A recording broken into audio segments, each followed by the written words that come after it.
Good evening, everyone, and thank you so much for joining us this evening to listen to our story, our experiences in Israel in February. My name is Margalit Ear, and I am the Tikkun Olam co-chair at Congregation B'nai Shalom. And along with my husband, Sid Landman, we spent 3 weeks in Israel talking with soldiers, speaking with the civilians, talking with those who were relocated to hotels, and especially speaking with hostages who were released from Gaza. Before we begin, please know that you're all muted and you're welcome to ask all the questions that you have. We have all the time for you. This discussion will take a bit more than 30 minutes. So get comfortable. There is just so much to cover.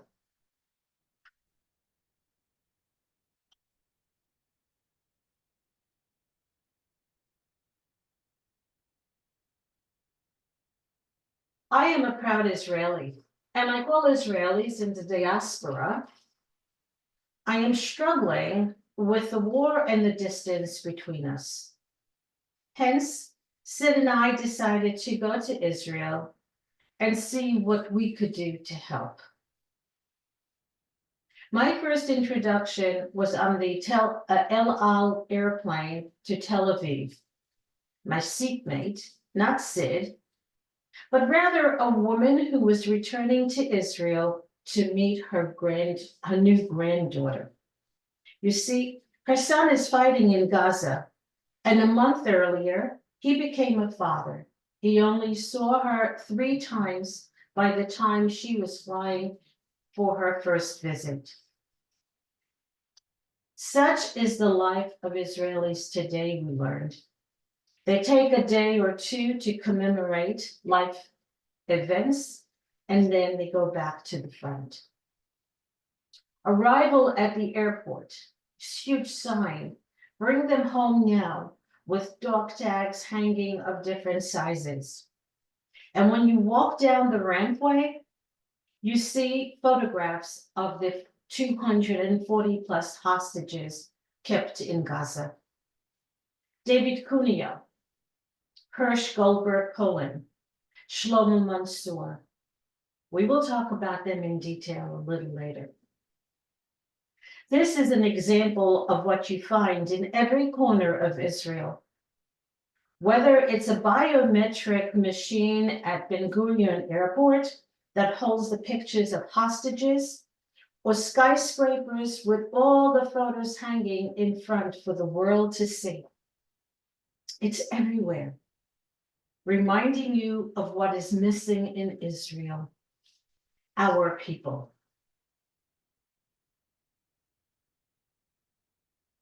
Our first day visiting, we went directly to Hostage Square, Kikar Hatufim, in the center of Tel Aviv. Israel's national pride and pain is palpable on Hostage Square. A tunnel was built.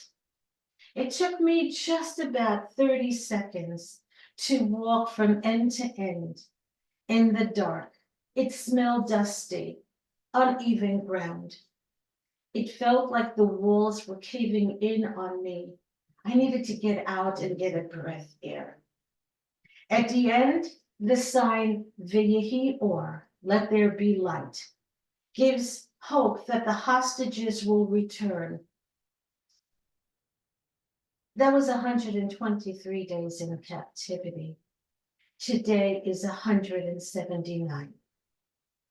We all ask when are they going to come home? Murals, paintings, the carpet of hope crocheted by Israelis. The Shabbat table that we have seen here in the Bay Area is adorned differently on the square. Half of it shows a dirty tablecloth, bottles of dirty water, all representing the conditions under which our hostages are currently living under. The other half, beautiful dishes, white tablecloths, flowers, truly a Shabbat.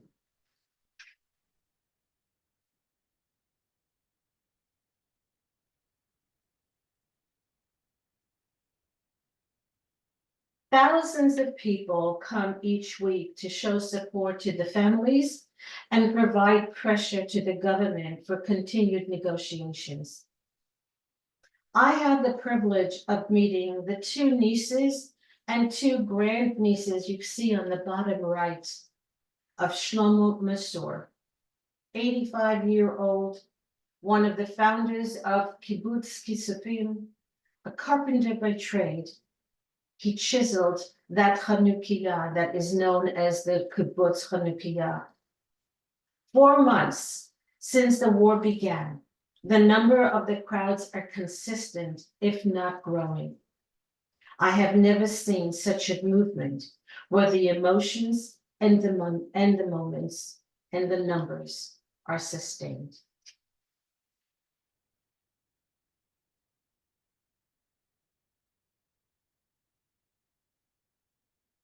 We had an incredible visit with the family of the Aloni and the Cuneo family who were released from Gaza. And how did that happen? Well, Sid was linked with Emilia Aloni, who is the blonde girl being held by her mother Danielle, as part of Congregation B'nai Shalom's Tikkun Olam Adopt a Hostage program. That led to our connecting with the Aloni and Cuneo families after their release, and finally visiting with them for nearly 3 hours in Yavne, Israel. We were honored to listen to the two sisters, Danielle Aloni and Sharon Aloni Cuneo, as they shared their horror in Gaza. What was equally moving for me as a mother was hearing how their parents lived through the nightmare for 50 and 53 days before knowing their daughters and granddaughters were alive. And their middle brother, Moran, came to meet us as well, sharing with us his fears for his sisters, his nieces, working hard to secure their releases while trying to keep his parents grounded.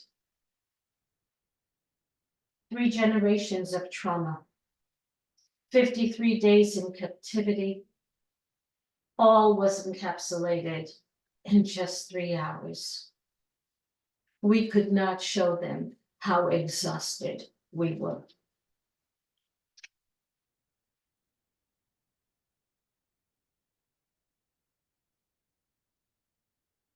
We arrived in Yavne carrying many gifts members of our synagogue sent with us. It absolutely broke the ice with these innocent little girls. And I am grateful to all of you for your support, the gifts and the cards that we were able to carry with us. Emma walked in immediately asking, "Efa matana? Where is the gift?" A little bit of encouragement from her mom, as she is naturally very shy and I'm assuming quite traumatized. That is all it took. Stickers, crayons, coloring books, and puffy dresses. Knowing we were scheduled to visit Nir Oz the following day, Sharon and her family encouraged us to visit their home. Their story is horrific, as all the stories are.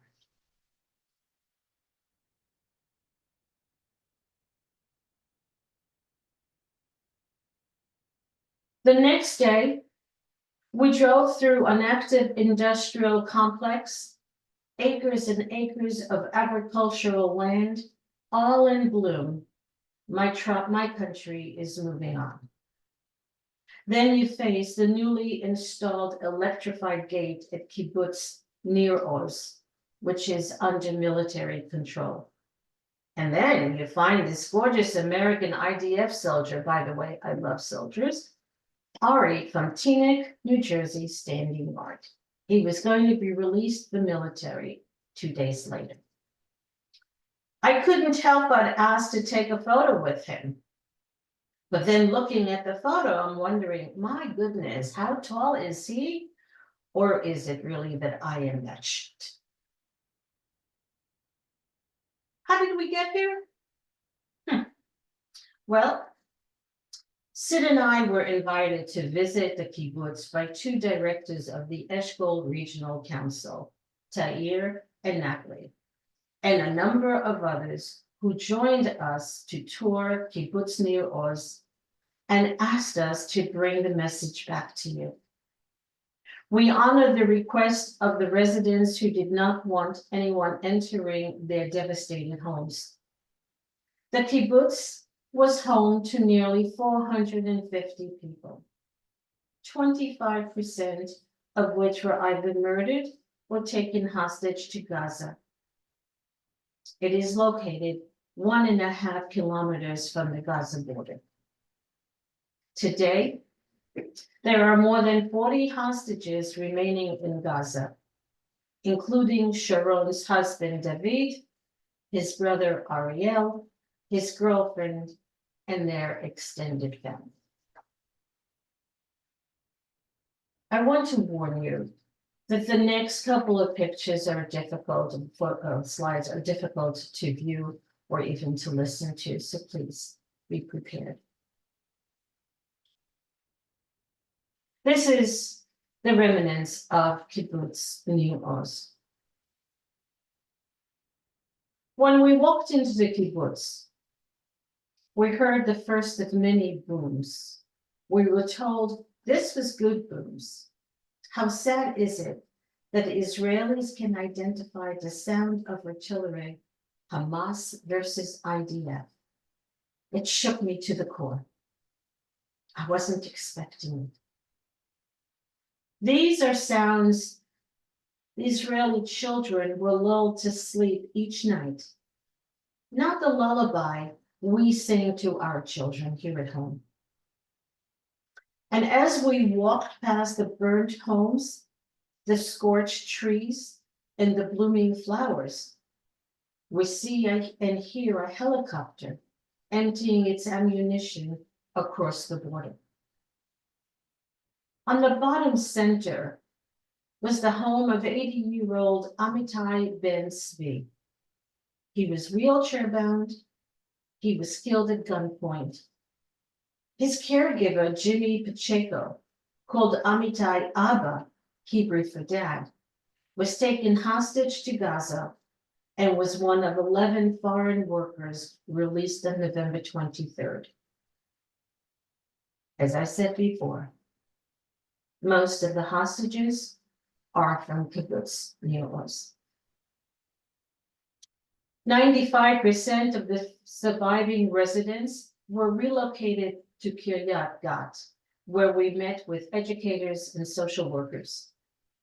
Residents were given beautiful, large apartments in high-rise buildings that were just recently completed.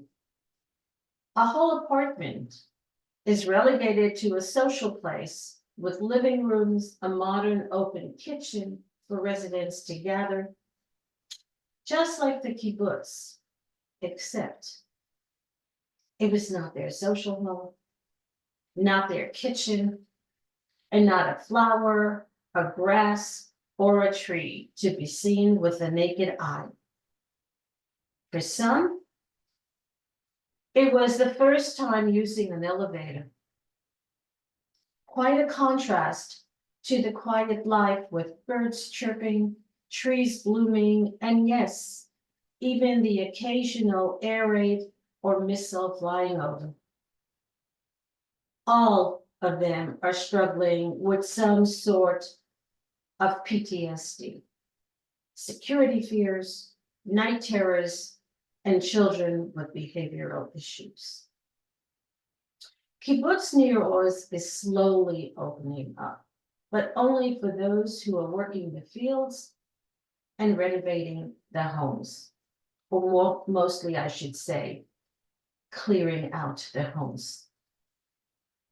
Many are not sure they will return unless there is a much more robust security in place. Sharon and her family, they're not coming back. But they don't need to make this decision. It will take 2 to 3 years before Kibbutz Niroz becomes a new normal community.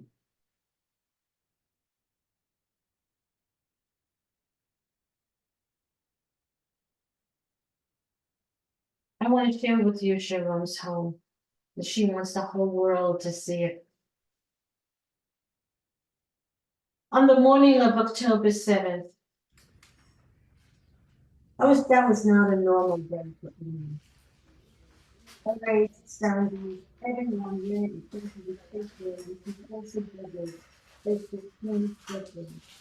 A 7 by 10 room held 2 small beds, a dresser, another piece of furniture, and a mattress on the floor for their cousin Lily, who came to visit for Simchat Torah, and, most important, a window that saved their lives. The 3 parents ran in and closed the door, but this door does not lock from within. There was never a need for it. Safe rooms were built against rockets and artillery, not humans. As Hamas flicked on the gas and lit the house ablaze, Sharon and David took turns holding the doorknob closed for 4 hours. 5-year-old Amelia literally took a photograph of her uncle bracing himself against the door, trying to keep it closed, and you see the smoke seeping into the safe room. And it was an incredible photograph. It hit you at the core. And after 4 hours, they were exhausted and they were struggling with small inhalation. With no good choices, David took his daughter Yuli and climbed out the window to safety, but right into the arms of Hamas. Inside, Danielle shut the window and said to her daughter Amelia, "My love, I am sorry. We are about to die." And then she covered her with a blanket and held her as tight as she could. But she was also trying to shake Sharon alert, convincing her that it was better to die quickly at gunpoint than a long, painful death in fire. So they opened the same window that David exited to find 7 Kalashnikovs pointing at them. They were pulled out and put on a truck. Well, the family was now united. However, a soldier's body was thrown on top of the young girl's, and sadly, he was bleeding out. The sisters didn't know how to protect their daughters. There was no guideline for this. It was this moment that Danielle and Sharon understood that they were heading into Gaza. The military, the IDF, where were they? They arrived in the kibbutz long after Hamas had left, with completed carnage behind them. Danielle never really wanted to spend a night in kibbutz near Oz. For her, it was too close to the border, wasn't safe. She made an exception at the encouragement of her sister Sharon. It was a decision that Sharon said would haunt her for the rest of her life. And back home, in the home of their parents and brother, it took 6 horrendous days for the government to be able to finally confirm that the Aloni and Cuneo families were indeed hostages in Gaza.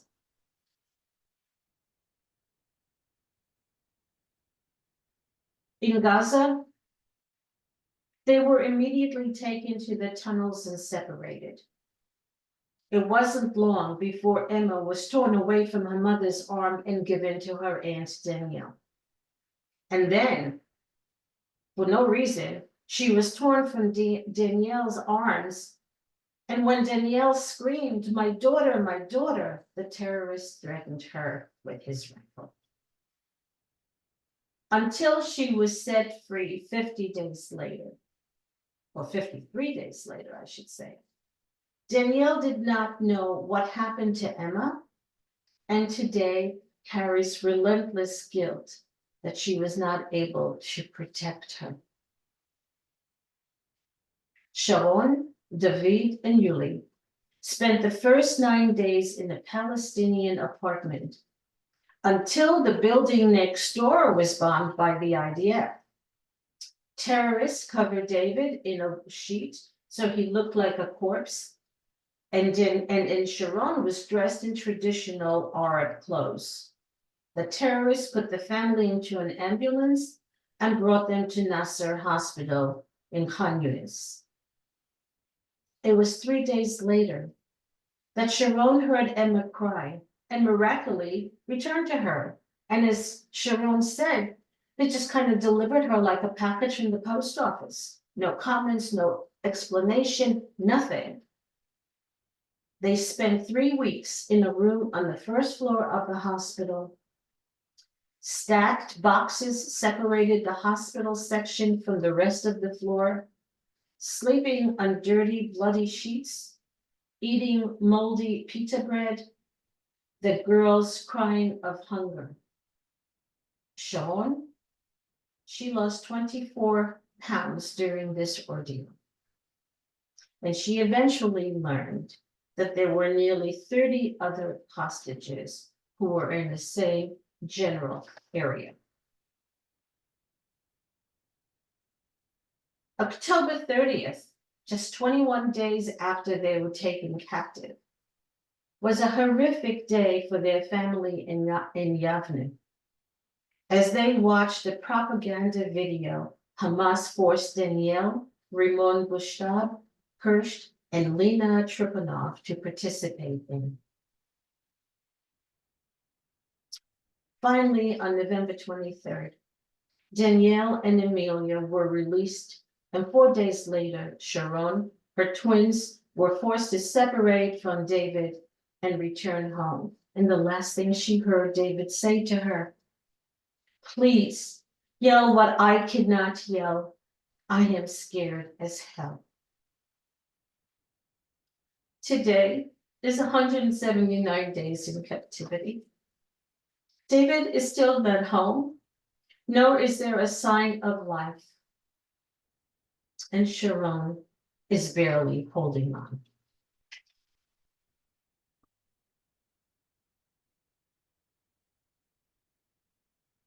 Danielle and Amelia's story is a bit different, but eerily the same. Throughout their captivity, she tried to take care of Amelia, convincing her that they were safe from the bombs above ground and playing mind games to keep her spirits up, such as choosing an imaginary gift every day and inventing stories around it. It was a parenting skill no one had or could share with her. She reached so deep within her to make this as normal as possible in a totally abnormal environment. Amelia learned a few words in Arabic and learned to count in Filipino as a distraction. And as Danielle said, she got all the presents once she arrived home. More than 49 of them. They were moved up to an apartment, down to the tunnels, and then back up again, according to military action taken by the IDF. Luckily for Amelia, the terrorists liked her a great deal, and at one point gave her 7 hard-boiled eggs, noting it was only for Amelia. Danielle shared it with others. They all looked out for each other. She remembered the tunnels were so narrow that she and Amelia were not able to walk side by side. It was a nightmare for her. And as strong as Danielle tried to be, she had a total meltdown. Can you believe it? You blame her, crying, I am going to die here. I am going to die here. Everyone tried to help Danielle, including Yardain Vivas, the husband of Shiri, and the father of the two red-headed boys. And then there was her 5-year-old daughter, Amelia, who touched her cheek and comforted her. Mommy, it will be all right. I am okay. Amelia, meanwhile, she drew on paper if she had any and on the tunnel walls. She was not allowed to take them home when she was released, but miraculously, one other hostage release was able to smuggle it out. The drawings on the tunnel's walls are lost to history. These drawings represent, from right to left, Karen Sharon and family, another couple who was with them, not married, but seems as though Amelia drew a veil on her head, and their child. And finally, Amelia and her mother, Danielle. Happiness and stars, flowers and sunshine is what she saw during her 50 days of captivity. Only a child can look through this with hope. This has been difficult. Difficult for me to hear, difficult for me to share with you. So our next slide is going to be a little light, and I want to share that with you. This is Amelia's first day in kindergarten after her release.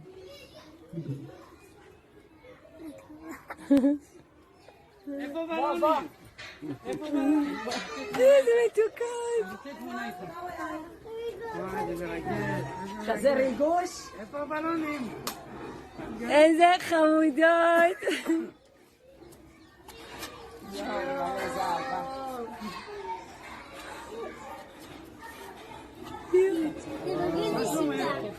כמה פעמים נסעתי בדרך, עשיתי ממש, הלב היה נצבט, איפה הייתי מביא.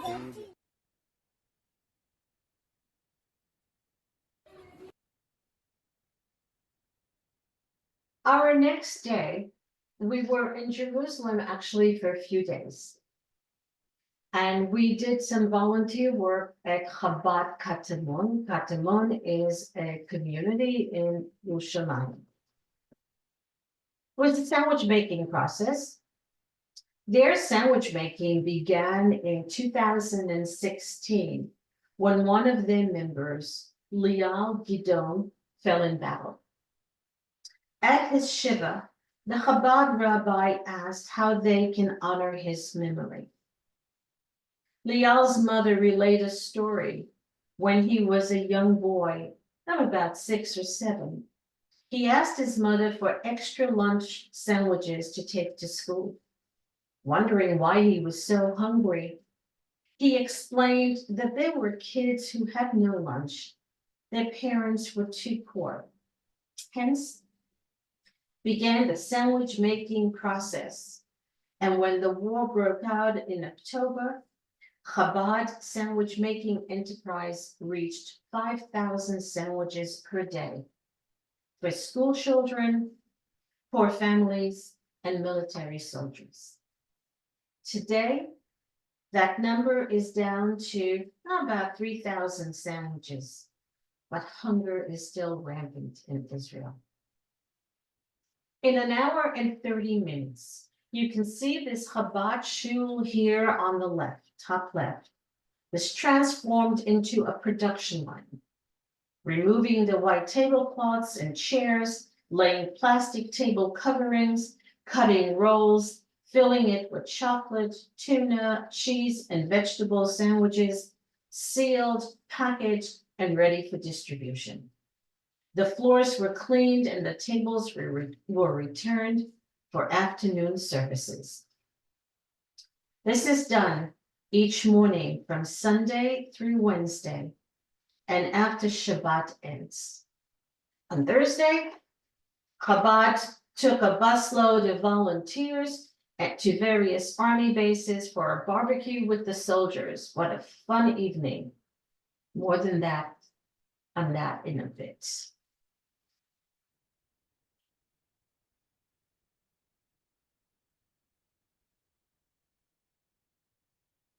After making sandwiches, we visited various places in Yerushalayim. But first, let's start with our experiences in the hotel. Soldiers were released from duty, piled into the dining room after relinquishing their firearms, and this is where they enjoyed their first fresh hot meal. Smiling and singing, they greeted each other with hugs and a very special Ach Sheli, my brother, a bond that will last them a lifetime. Pinchas, a refugee relocated from Sderot, an Indian Jew from the tribe of Israel, has spent the last 4 months in the hotel, but he had enough. He was planning to return to burnt-out Sderot at the end of February. And as I was sitting with yet another man who was relocated from Kiryat Shmona in the north, he received a phone call saying a new rocket was dropped on his town. He got up, he told me, "Akol yeh beseder," it will all be okay. We visited the Marcus National Blood Center, Magen David Adom in Ramla. This state-of-the-art, one-of-a-kind facility stores blood and human breast milk 60 feet below ground. There are 33,000 volunteers as part of the Magen David Adom program. Another first in the world is the transfusion of whole blood to soldiers directly in the field to stem their bleeding and saving their lives. The Human Milk Bank is one of a kind in Israel and was recently installed.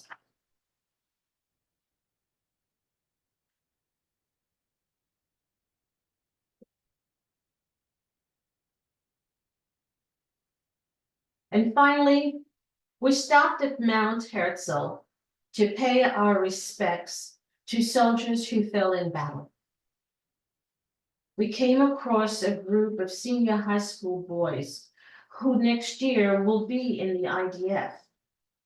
Carrying memorial candles, they happened upon Ari, a soldier who came to pay his respect to his commander and best friend. Ari simply wanted to share a cigarette with him. But he was asked to say a few words about his friend.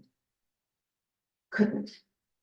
Not able to find his voice and visibly trying to hold back his tears, he struggled to speak. And then, suddenly, there appears this fighting soldier, his shoulders straight with pride and with as much fervor as he could muster.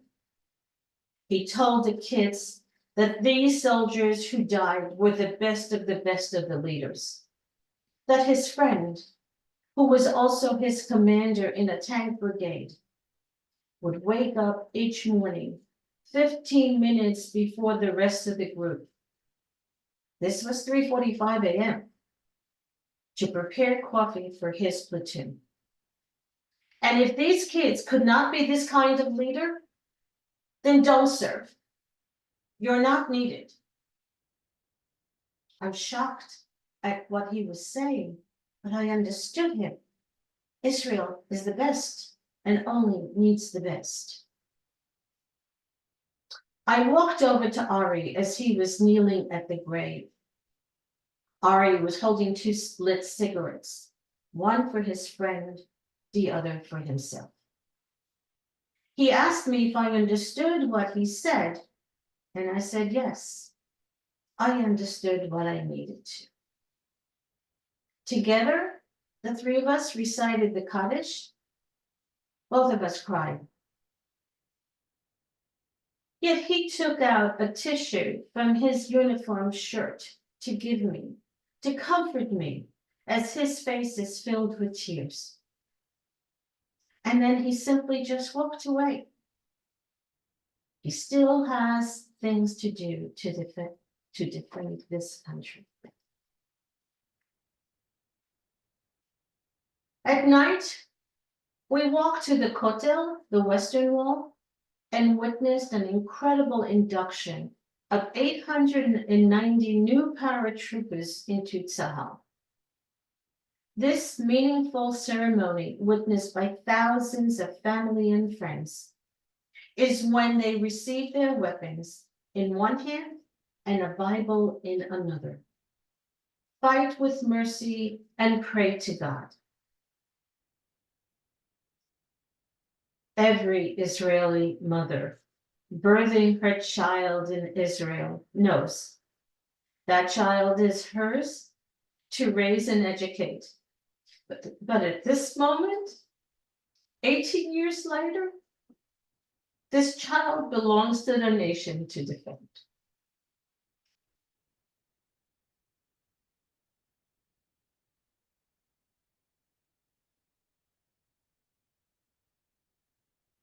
The next day, we headed to Otef Gaza, also known as the Gaza envelope. We came across a safe room that is across the road from Kibbutz Reim. This is a shelter, a miganit, from the word magen, defender, that Honor Shapiro and Hirsch Goldberg Pulling squeezed into with 30 people already inside. Einer, a 22-year-old IDF soldier with the elite Nahal Brigade, said to them, "Don't worry.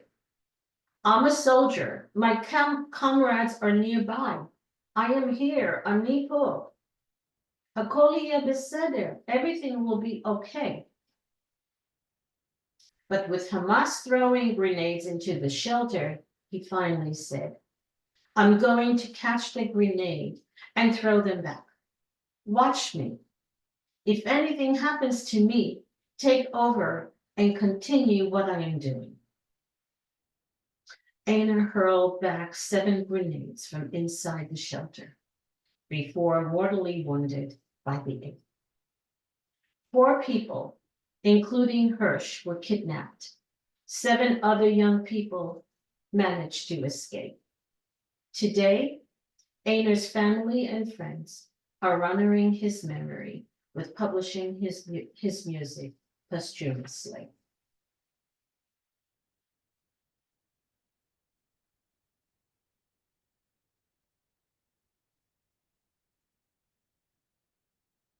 We continued southbound, 4 kilometers from Gaza. We find ourselves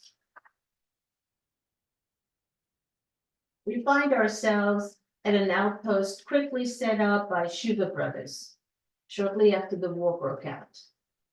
5,000 soldiers were fed and mobile showers were provided.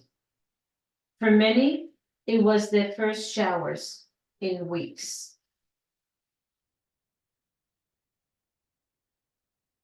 Donations provide the food, showers, and toiletries and clothing you find in this storeroom.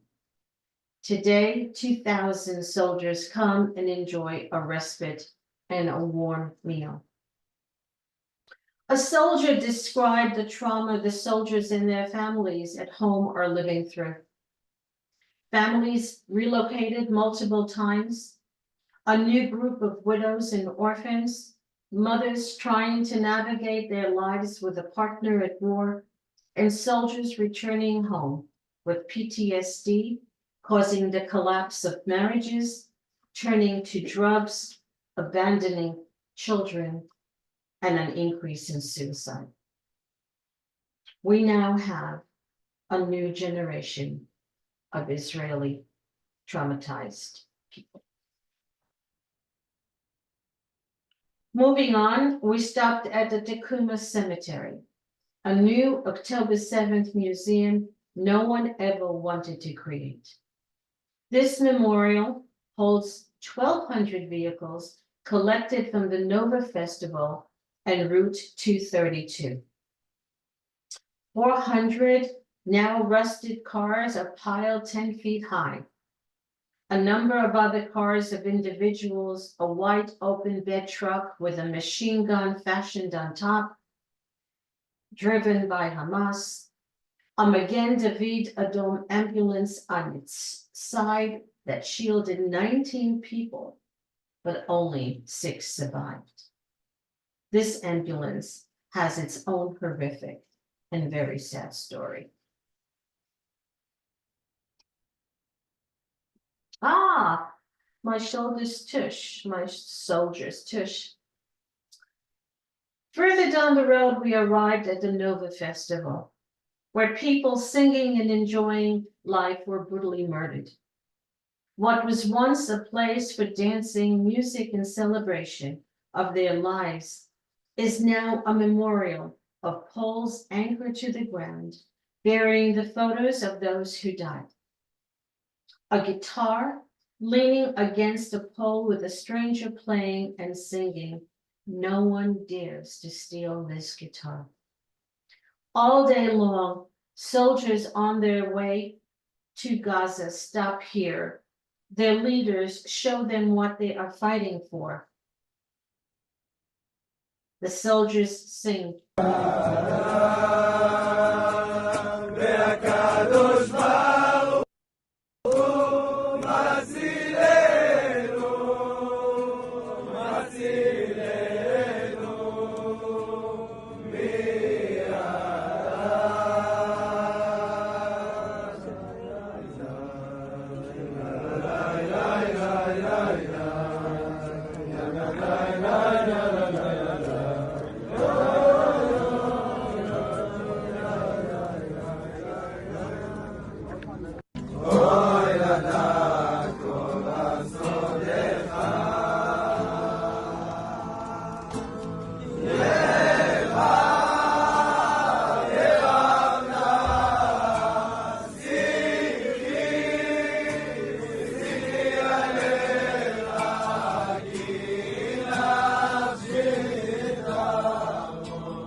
Across the way, on the bottom left, another unplanned memorial of seedlings planted 2 weeks before the Tu B'Shvat, bearing the photos of the Nova victims. We noticed a woman and 2 young girls approach a seedling that Sid and I had just been to. I gave them space, and when they turned away, I approached and asked if this person was family. The woman responded, Abachali, my daughter. We hugged and cried together with her 2 daughters at her side. She gave me this card, we see, that says, go now to shine as the sun. You have wings, fly afar. Chen Ben Avi, is 22 years old. 364 people died, and another 40 were taken hostage by Hamas to Gaza.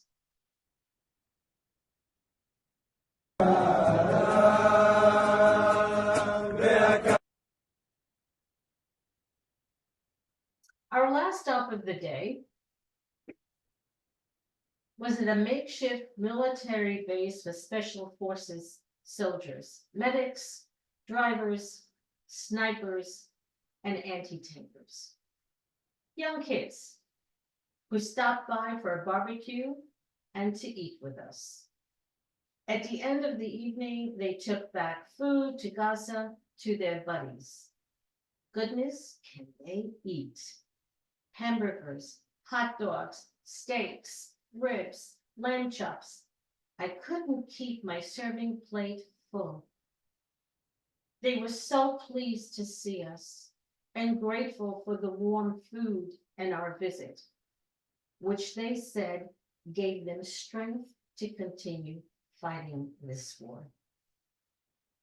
Every single soldier is important. Every single soldier must be highlighted. But I had an opportunity to chat with this one here, Dover Ben-Henya. He was released from Gaza that evening, but he was also immediately reassigned to the north to fight Hezbollah.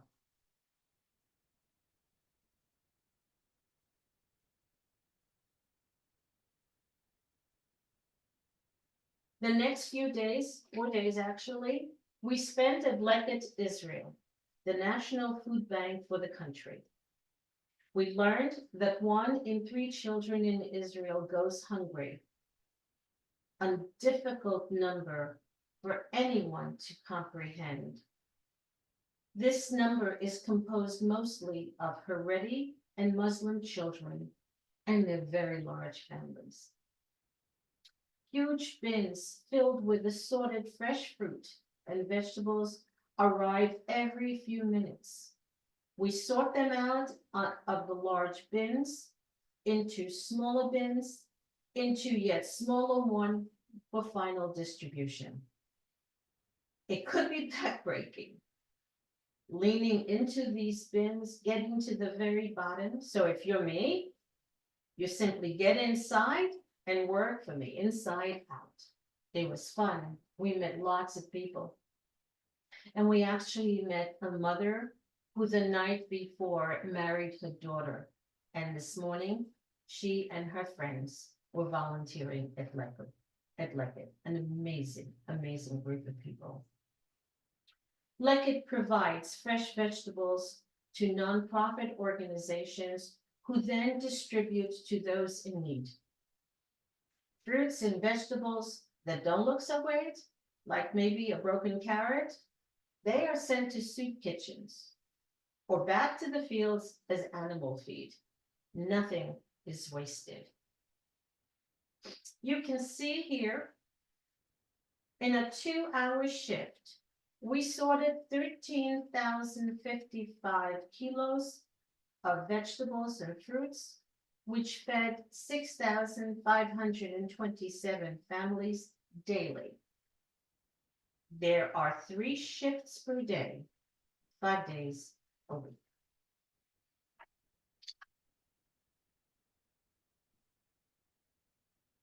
I stopped at the offices of IDF Widows and Orphans Organization, an incredible organization, but one that I have an affinity to because I was a widow with a young child left to raise her alone.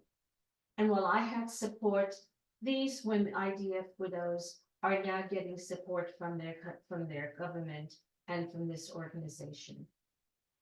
Specifically, this subgroup, Letzedech, at your side, is a newly inaugurated service of the IDF Widows and Orphans organization, which was initially established in 1991. Today, sadly, there are more than 200 new widows, of which 28 are newly pregnant women whose spouses fell in battle since October 7th. This service is provided to widows and widowers whose spouses were an IDF soldier, a police person, a Mossad agent, or in any other security institution individuals who fell in battle. For these pregnant women, 2 full-time 24/7 social workers are assigned throughout her pregnancy. She receives the best of care in a private room, no expense spared, and for the rest of her life, she receives a stipend from this organization, from a grateful nation and donors. But her husband is not at her side.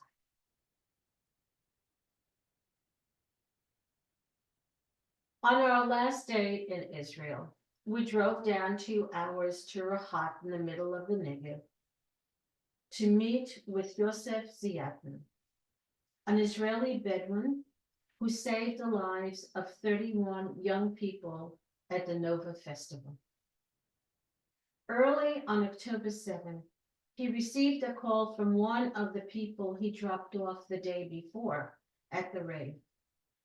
Yosef, save us, he heard.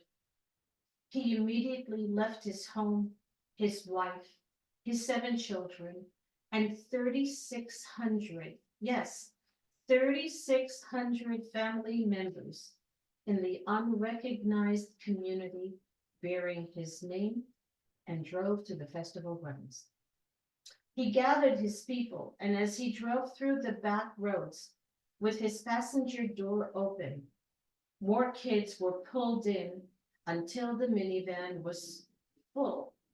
The minivan, which holds 14 people, was now filled with 31. Yosef is a quiet man and didn't want to be recognized for his deeds.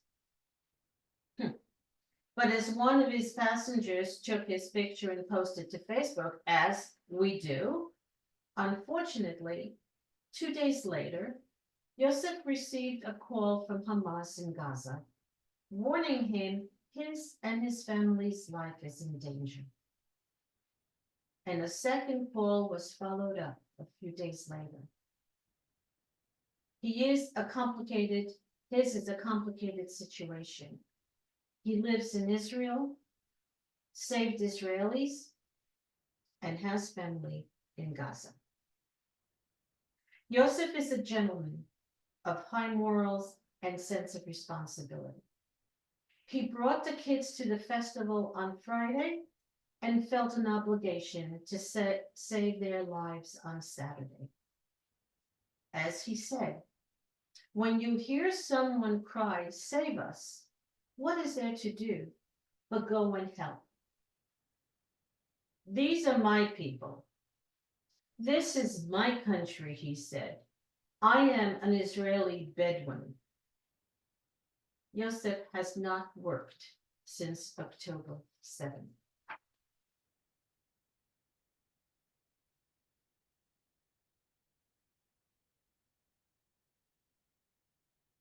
There are many stories and acts of heroism on that day and after, and as many takeaways from this trip.